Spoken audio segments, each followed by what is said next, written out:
Très chers fidèles téléspectateurs, et c'est ma casse comme Nabino devant Tandeke Nabino pour Rolanda. Émission Nabino, magazine Nabino, 2 milliards de chrétiens.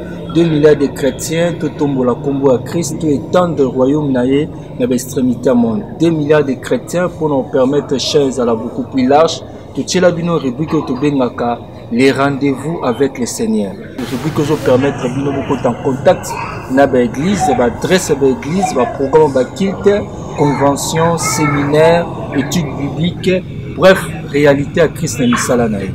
Suivons d'abord notre rubrique, les rendez-vous avec le Seigneur, et on se retrouve tout juste après. L'apôtre Enoch Ekitete, visionnaire de l'église Jésus-Christ et la pierre angulaire. Oizwami, commune Angaliema, quartier Lukunga, avenue Ndombe numéro 16. Référence sur que ma pompage, qui tient à Rema Lweka. Wano zi moto zo kende Kongoro Mosquée. Juste après 10 maisons. Dans la police, on commande l'église Wana, l'église Jésus-Christ sur la pierre angulaire. Rendez-vous dans le hebdomadaire César Boy. Chaque mardi, nous avons la prière de combat contre les esprits impurs. Nous Sanganaka de 17h à 19h30. Mercredi, nous avons encore 12h à 13h. Midi avec Jésus-Christ. Nous avons milimo et opéra kana midi. Nous avons encore vendredi de 17h à 19h30. Et ça, journée enseignement. Et dimanche, nous avons 2 kits. Il y a tongo et kit et adoration. Nous avons 8h, 11h ici. Deuxième kit, bandaka 16h30. Ici, on a 18h30. Les acquittes à combat contre les esprits impurs. Pour qui Kobenga Biso encore un numéro 089 89 82 340. On a un numéro WhatsApp 081 091 76 60. Merci. Jésus Christ Papa Mblabi.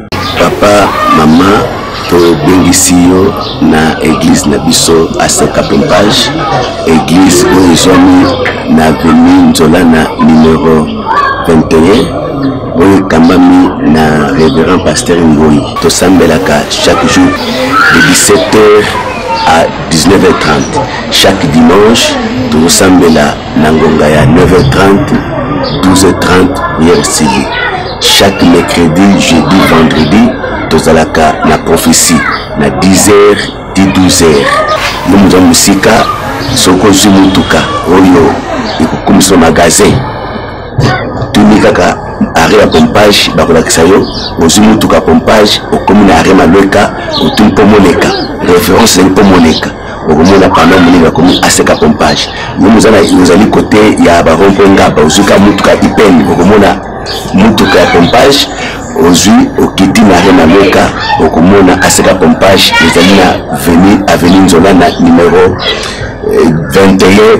Vous allez passer à contacter biso numéro 089 60 94 028. Votre humble serviteur Pasteur Ngoyi. Ciao. De retour dans notre plateau, il y a 2 milliards de chrétiens. Place où puis toujours au quota dans la chambre pour tout recevoir. Pour Nabino, un homme de Dieu. Et cet homme de Dieu, c'est l'apôtre Enoch Ekitete. C'est l'apôtre responsable de l'église Jésus-Christ, la pierre angulaire. C'est avec cet homme de Dieu que Robert Massoué est toujours au royaume pour l'édification, comme d'habitude de la Amnabiso. L'homme de Dieu, Papa journaliste.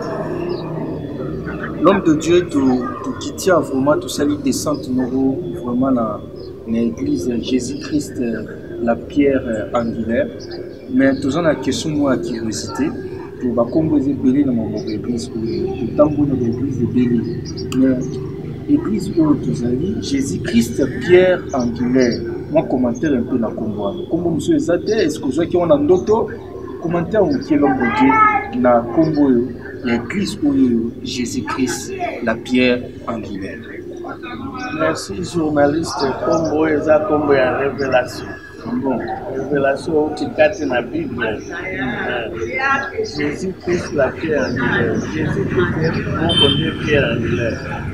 Mon a se révéla que pas ya Pierre.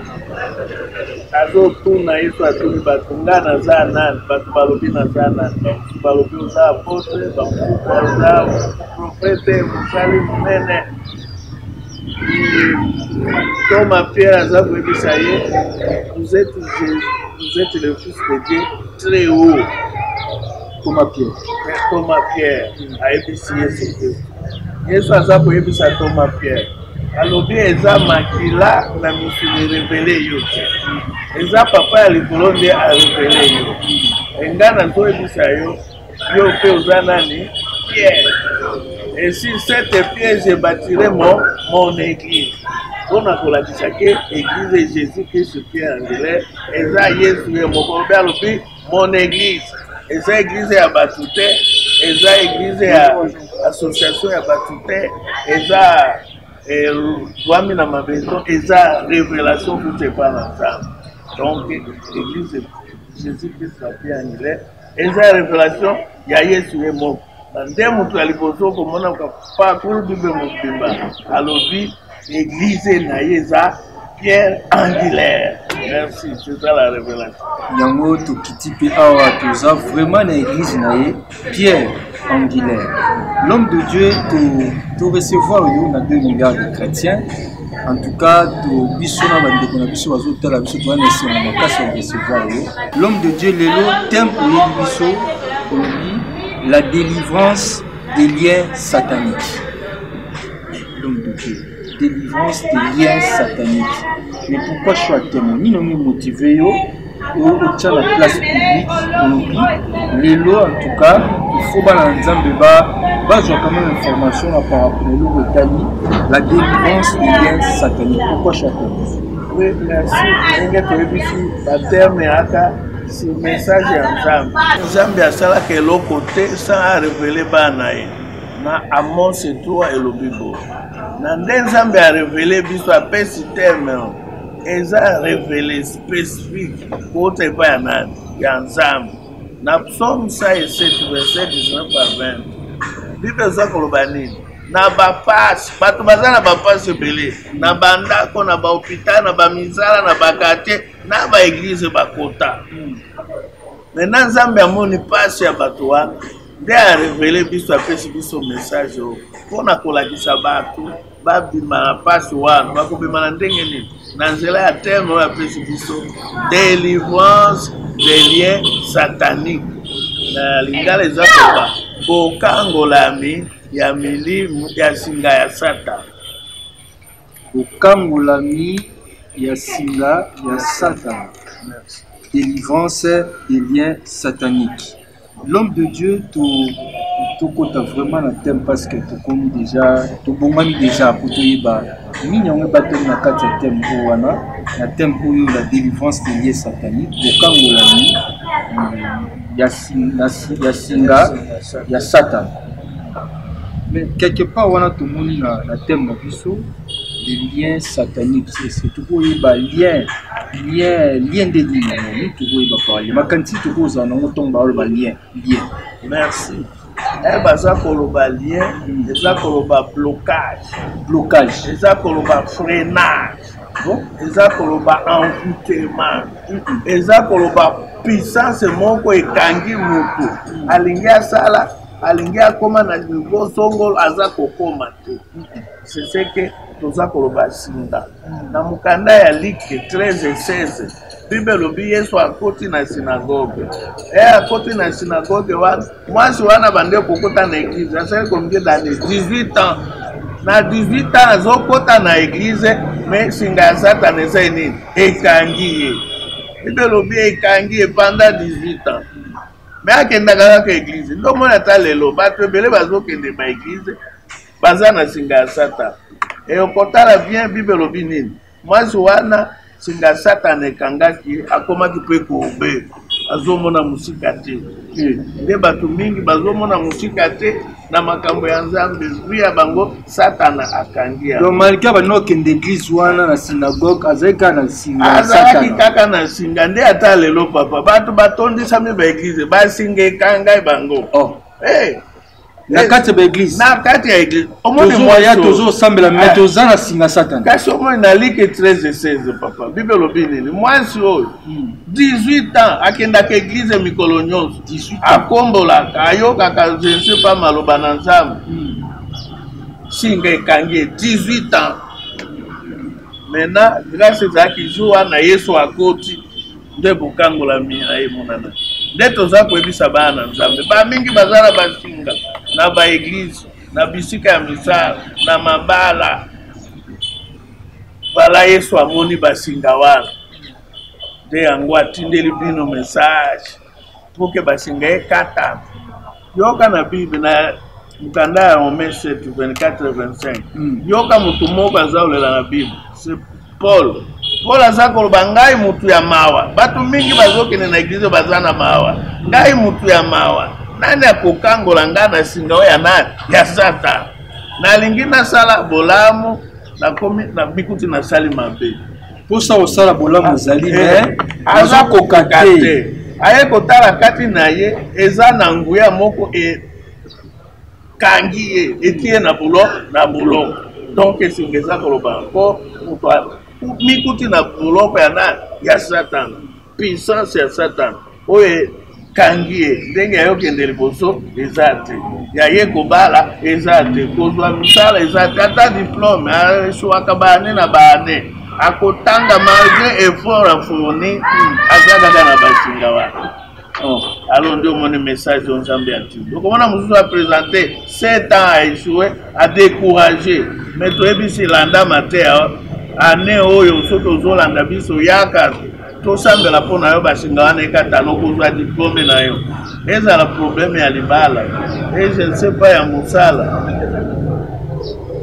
esinga wana papa kangi batrebele esinga econcerne kaka ata base na Nzambe bakangami base na Nzambe okangama ndenge bango nde baza mais bango nde baza pena bango nde bakitila barema pour communiquer avec le peuple bako kangama telo papa weneza na biso na mateya noa siba basa na Nzambe bazaka na ba prison bakartio komona prison banda kwezaka na basinga Monseigneur na Nzambe ata na msala apôtre pasteur docteur évangéliste mais azana singa papa akangami do moni bawa babebisi kombo ya bapaster na baapôtre puisque aza na singa il faut singa ekatana pour que atambola akende liboso pour que makambo etambola ekende liboso esinga wana econcerne ata baprésident baministre econcerne bato nyonso econcerne bamboka banation baaveni bakartier balopango alakisa moko exemple moko na lopango okomona auti na lingwala ozalaki na misolo na ye maintenant okokota na ndako moko ozalaki na misolo na bana kokota kaka na ndako wana 1 mois 2 mois après mwana akufa lopango wana eza prison singa ya liwa na monde des esprits olobi okomona ndako mosusu eza kitoko zoka eza cimetière okoti kaka wana okekomikotiza na singa ya liwa mais eloko wana olobi wana okoti na ndako mo ozofutela mwana akufa oza kose demander c'est anormal singa eza tout ce qui est anormal dans la vie ya nani ya mutu ata bakati tokende ndambo na Bible na Josué chapitre 6 verset 26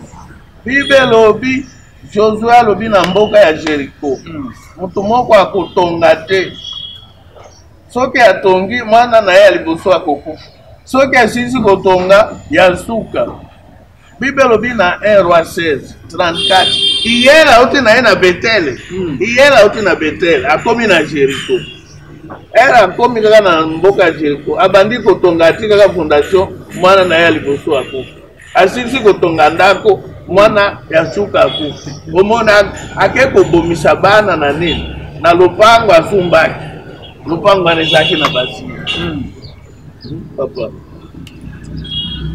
omoni singe na bandako bamosusu omoni auti na mboka mosusu bien akoti na mboka mosusu basinga ekangi ye donc makambo basinga oyo mpe etraverse mpe bafrontière oui bon soki naza lelo nakangami awawa soki nakendanga États-Unis nake Europe est-ce que singani elandanga ekolanda tina na États-Unis papa na partout mokili mobimba puke il faut ekatana nde otumoni toza koloba délivrance ekolanda yo na Europe ekolanda yo nazoyebisa yo tokenda na Afrique du Sud okomona bandeko mosusu babimaki awa kende komona vie baza komema yango na Afrique du Sud ozwa komonela bango mawa mais aza na singa lokola singa ekata naki te vie na ye kuna misère. L'homme de Dieu makambo ozoyebisa biso oyo eza très sérieux eza vraiment très sérieux l'homme de Dieu mais tocomprendre badifficulté basinga oyo toza na mais sikoyo totongi toyeba sikoyo mutu ye moko mutu azalaka lie ndenge nini azalaka nchaîné ndenge nini. Merci papa singa ekotelaka mutu na domaine ebele d'abord il faut koyeba eya singa eza volontaire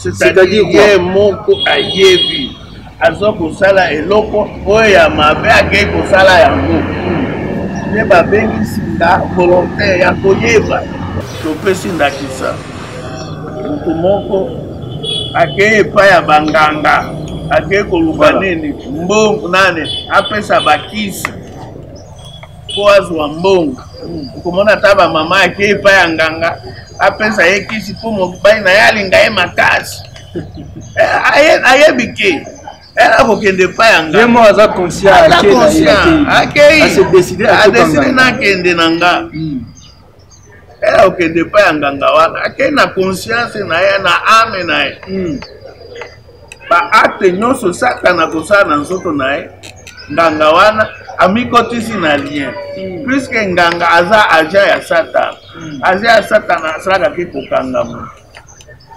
Ok, est-ce que vous comprenez wana nde lien volontaire moto akei kosala eloko moko ye moko ayebi okomona mosusu ozalaki moma moko courte joie alobi mpasi eleke akei mpasi soki ya magicien wana apesi ye baceremonie ya kozwa mbongo akomi na mbongo ebele aza komutuka moto bandako 5 esili na ye akufi omoni singa volontaire naza kolakisa moko awa na Afrique na nani Congo Brazza eza pasteur moko azalaki monene po azwa nini bato ebele na église po azwa lokumu honneur. L'homme de Dieu wana ozoloba olobi pasteur nde na biso na pasteur azwa nini akende pa dia akende nini papa baza ebele ata na mboka na biso na Kinshasa capitale. Pasteur l'homme de Dieu papa akeko pa diable ake pa ya diable po azwa honneur azwa mbongo azwa bandako baza ebele ata na mvile ya Kinshasa. Maintenant akei bapesi ye bakisi bayebisi 10 ans ya succès mpe succès bamituka bambongo aza kotambola succès papa yoka ya sango ezaki awa na Congo Brazza. Congo Brazza et après 10 ans baye koravir ye l'église bato nyonso pasteur na biso ya nguya nganga moko alobi aza ya nguya te tobundaki na ye na butu nde torekipere ye asinya bapate 10 ans akozala na succès bambongo mituka bato ebele na église 10 ans esili akomi kobabotolaki ye na makasi ata na Afrique du Sud pardon na Congo Brazza elobamaki na batelevizio elekanaki omoni nde toza koloba c'est ce qu'on appelle lié conscient eza lié conscient ye moko amibende azwi mpe baconséquence wana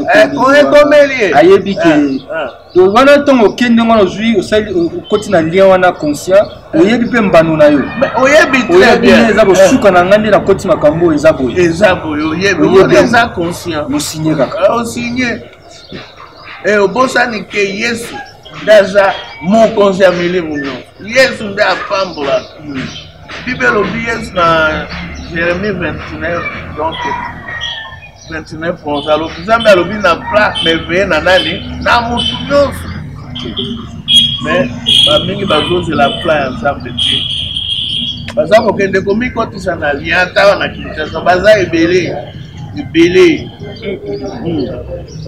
wana nde tobengi lien et ce qui est encore marrant grave un pasteur aza na bakisi bamosusu bayebi ozokende kuna ye asalaki pacte na ye c'est pour toute l'église yo mpe okoti kuna lien ya église ekangi yo eza basinga bato mosusu bake kozwa balie na kati ya mais pasteur ye asalaki lien na ndenge nani nango osambela nzambe ti ngai na ye kosambela nzambe eske nakoti so na makambo na ye oui ye nde aza kokonza wana bapesi bacondition tokotindela yo bato ebele bato wana bakozala ya biso donc mona ata baeglise mosusu okomona après une année bato bakufaka boyeboye eza balien ya sacrifice eya basacrifice ya makila okomona baeglise mosusu bato baza koya na bambongo ebele offrande lobi yewi eza balien ya bambongo okomona offrande ekoti $5,000 batangi baprotocole $5,000 bapesi pasteur ekomi etikali 2500 basaki lien ekobanda 4 eza ebele nom de Dieu wana ezali lien eza lien conscient lien mosusu wana eza lien mosusu eza lien inconscient nde lien inconscient ndenge toza koloba mondimi ye amoni pasteur wana ye nde apambami akoti na eglize wana ye aza na bapacte na ye kaka okoti na eglize wana lien ekangi yo ndenge obandi koloba ngai nakei kaka kosambela okei kosambela esika nini okei kosambela esika nini c'est ça esika balien ezali yo mpe okangami mais par là l'homme de Dieu lingo olobaki no donc place tokende kosambela il faut mpe toyeba place nini tokende kosambela certainement révélation église eza révélation okokende na loyenge te puisque bainstrument ezali pasteur aza na motuka aza na ndako ozokende ayebaka bien non il faut oza na révélation église eza révélation ya ensemble. Est-ce que vous comprenez? Nde lié wana inconscient yo okei na yo ye asalaki baacte na ye ya alliance na ye okangami naza kolakisa yo encore lien inconscient. Mama aza ndoki amemi mwana na libumu mwana aza inosa kati ya libumu mama ndoki azalaka misala na ye ya kindoki mwana ye aza na libumu aza komela na mutolo ya nani ya mama na ye. Est-ce que vous comprenez? Moi, dans un innocent, maintenant, à côté de l'allié à Kindoki, à partir de Nîmes, il y a Mamana. Donc, on a donc inconscient à cause de Mamana. C'est comme ça même à l'église, au côté de l'église, vous avez un Kindoki. Il y a un peu de Jean-Baptiste disciple na basa kwebisa Jean-Baptiste alobi Yesu aza kotea kosala misala oza kosala alobi nini mutu apesa kaka oyo azwaki epai ya nani ya Nzambe me ye azwi epai ya Satana yo ena eglize wana alikopesa yo nini eloko azwaki epai ya Satana ekangi yo papa ekangi yo ndo mona batu banyokwami na baeglize omoni mwasi 18 ans azokende na eglize situation échange balien omoni lien inconscient.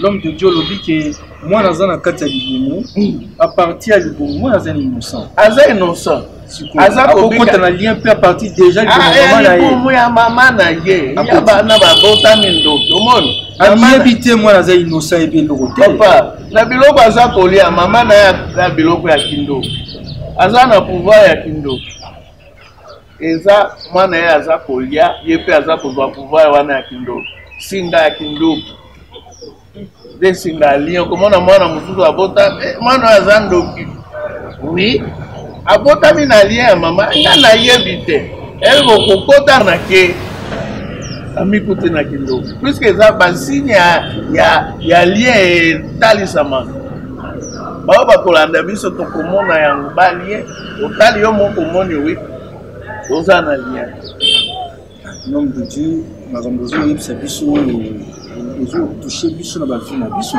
effectivement touché la vie donc balien mosusu tokota yango avec baparent na biso baparent omoni neti mwana aza na mama na ye na libongo ya mama na ye yo pa église okendaka pasi obengaka papa na ye ozo comprendre église eza mama mwasi oliaka nini na église wana biloko mateya wana inspiration ezokutepa ya nani ya Satan yo mpe ekangi yo ndomoni mwasi wana 18 ans akendaka na ye na église wana dans les lieux 18 ans bamosusu balekisi ata ba 20 ans. C'est vraiment sérieux. Fidèles téléspectateurs, tous en a 2 milliards de chrétiens. Toujours sur l'homme de Dieu, l'apôtre Enoch Kitete. L'homme de Dieu, lien conscient, lien inconscient. Éviter ceux qui, exemple, M. Ezali, ceux qui sont M. Ezali dans le lien inconscient. Oui, lien inconscient, Eza et les Ibiléens. C'est vraiment belé. Dans ça, pour la vie, ça encore.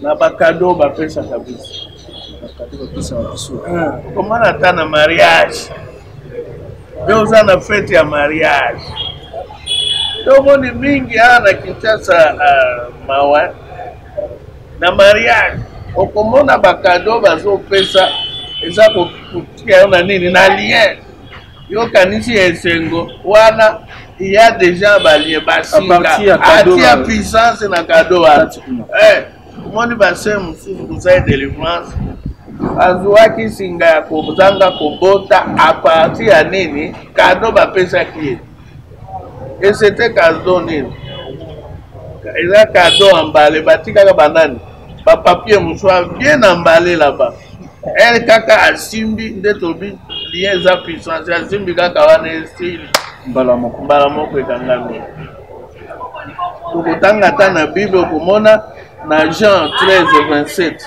bible ezoloba nini eza koloba nini Judas azalaki na Yesu baza kolia na mesa bible elobi na Jean 13:27 bapesaki kaka nani Judas morceau ya lipe mbala moko Satana entra dans Judas Yesu amoni déjà Satan à côté li ayebisi eloko olingi osala sala déjà donc omoni bakado bapesaka biso ezaka bamosusu bakado eza nini na balien kaka ozwi yango esili Satan akoteli aye kokanga vi na yo okomi konyokwama à cause ya kado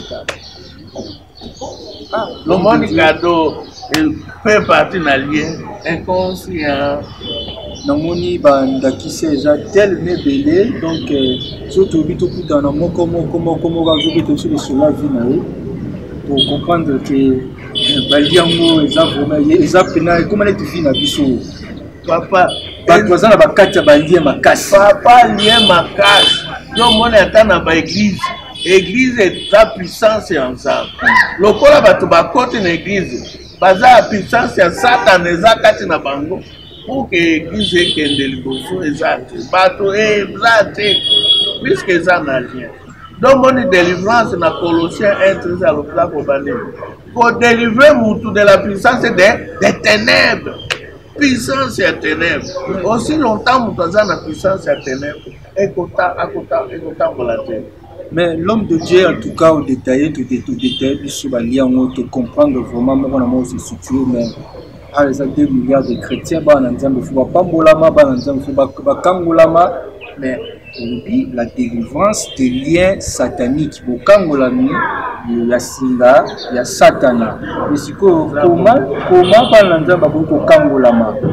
Sunga biso pofutu kangolama na balia oyo l'homme de Dieu. Mais c'est ça ko kangolama stratégie à liboso bien réponse à liboso moto akangolama na singo aza na yango ndenge ayoki mateya ifaza na nini na kondima ya mateya mpe alanda biso na boko kondima puisque okomona ata bamingi bakota baeglise badélivrance prière délivrance bamwa baade la vie ne change pas moto aza na kondima te napesi oyo ndakisa na bible na Matthieu chapitre 9 verset 20 à 22 bible ezoyebisa biso nini ezalaki na mwasi moko 12 ans makili eza kotanga ekomi ya normal eza lien basi mosusu 5 jours esi ya ye asali na yango 12 ans lien makili eza kotanga akei bahôpital esimbi te akoti banganga esimbi te me ayoka na kombo ya moto moko babengi Yesu Kristo. Yesu asekwisaki nani? Lazare. Ayoka encore Yesu afungolaki miso ya nani? Ya Bartime. Omwe deja kondima na ekoti alobi ngaso na kutana na Yesu donc ngape makila na ngai kosala nini? Ekokata. Déjà kana via mutu toujours un jour. Yo oza kolandanga na émission ya eza un jour pona yo oyo pasi onyokwami bambula baane ebele Nzambe atindeli yo lelo po ya kokangola yo na bapasi oza na ce n'est pas église nde kokangola yo okangami na basinga ya baye église eza liloba oyo kikondima mwasi wana andime Nzambe asali jour moko Yesu azolekanga liboso na Yesu aleki bato ebele okomana Matthieu 9 verset 20 à 22 na 21 aza koloba nini aza koloba Yesu soki nakosimba ata elamba na ye nakozala nini nakobika omoni kondima ekoti kati na ye ayokaki Yesu aleki me bato ebele ekozala ndenge nini le royaume de Dieu appartient au violent aza komikotisa kati ya bato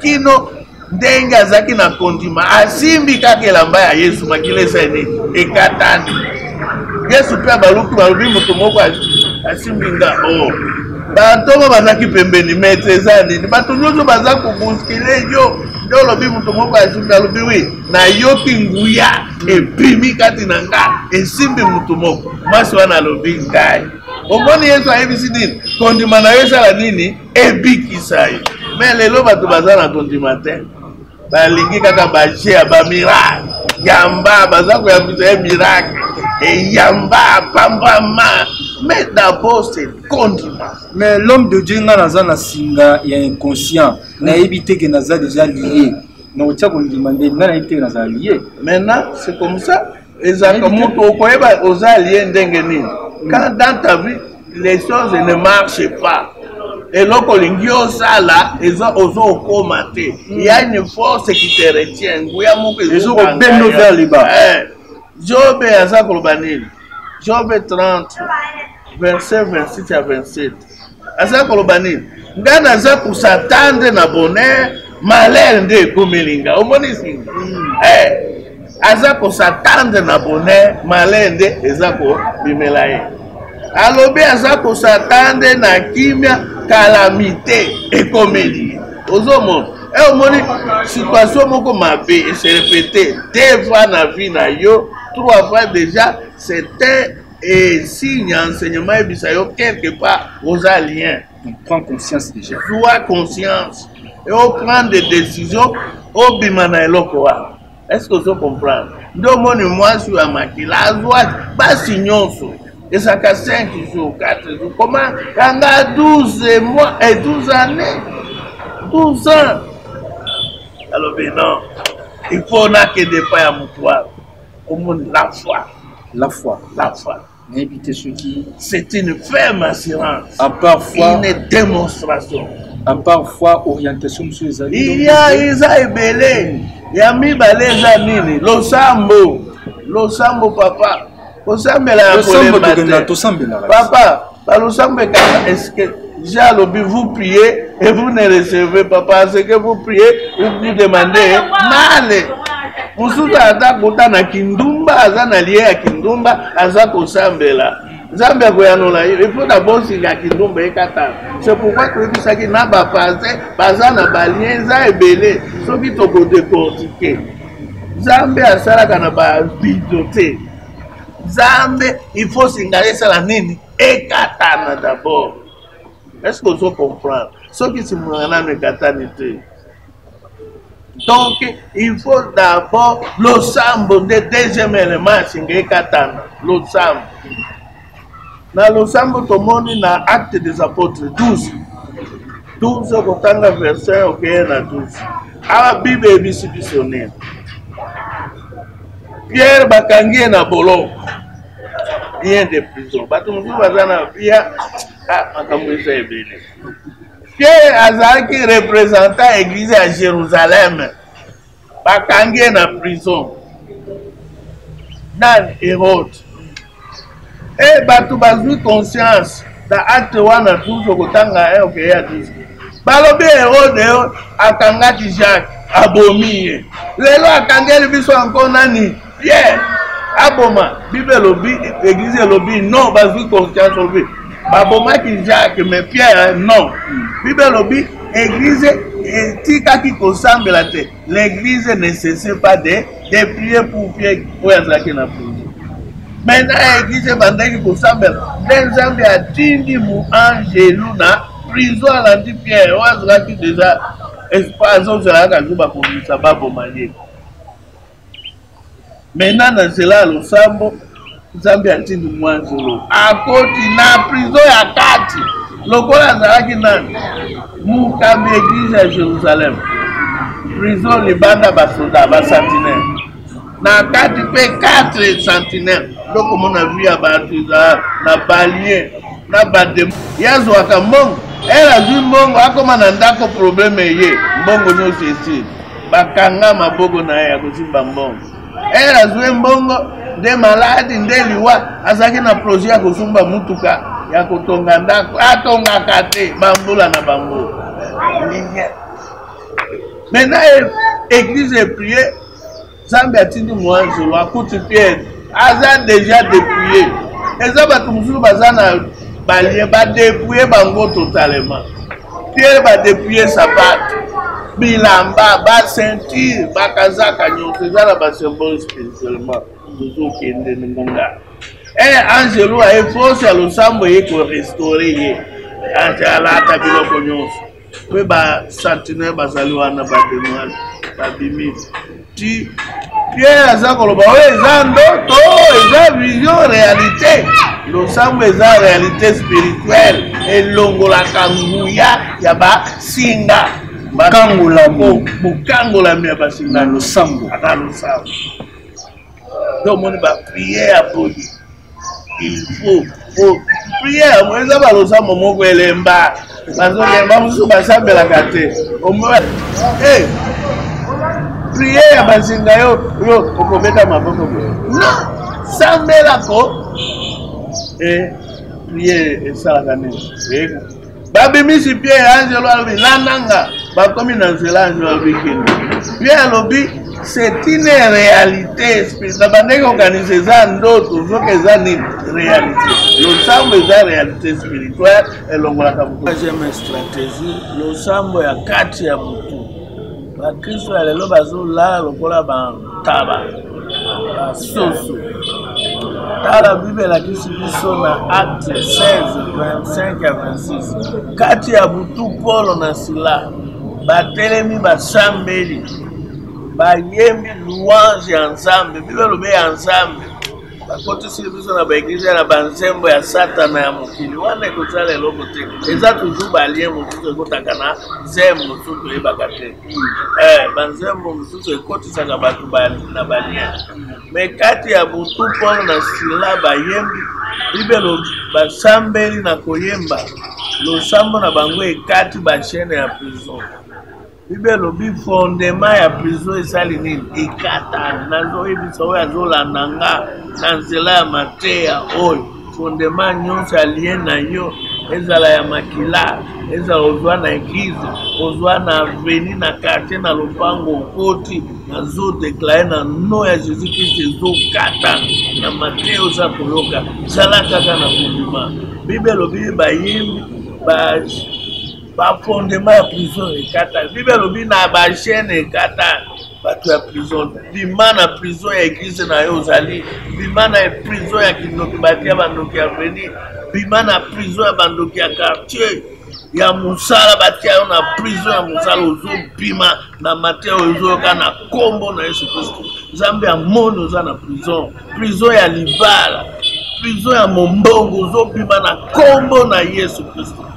Voilà Bible lobi ba porte nyonso fungwama. Ce matin ozolanda nga ba porte nyonso bakangelaki yo eza kofungwama na kombo na Yesu Kristo. Lema mosusu eza louange. Bible lobi louange ekataka ba chaîne. Zala komona église okomi baba olobaka te na ndako ozoyemba na balabala. Puissance ya louange. Louange ekataka basika. Bible ça koloba na mukanda ya Psaume 24, la louange brise les chaînes. Zalaka mutu na église oza koyemba. C'est pourquoi vous avez vu David aza un roi aza koyemba ayebaki secret ya nini ya louange ekataka basika.